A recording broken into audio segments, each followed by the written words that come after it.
मात्र मैदानामधून जर बघितली गेली तर धावसंख्या 14 धावा स्कोर पटावरती येऊन पोहोचलेले आहेत.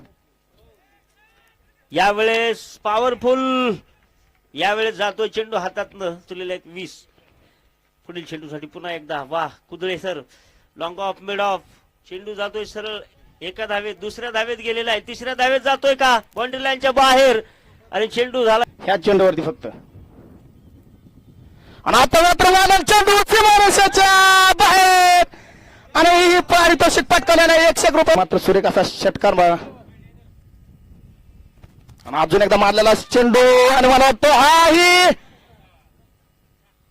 4 धावा. माफी असावी एका शब्दामध्ये. पुन्हा एकदा हा चेंडू लेग साईडला भिरकवलेला आहे. चेंडू चाललाय सरळ डीप लाईन कडे. 2 खेळाडू पाठीमागे पडतात. सीमारेषा फोडलेल्या यावेळेस आणि जातोय सरळ भुंगा फाईट वातावरण टाईट आलाय चौका. मॅच लय टाईट आहे बरं का वातावरण टाईट एकच फाईट. आणि हा बघा चेंडू सरळ गेलाय बाउंड्री लाईनच्या वरनं 4 धावेसाठी सीमारेषा फोडतोय भाळवणी प्रीमियर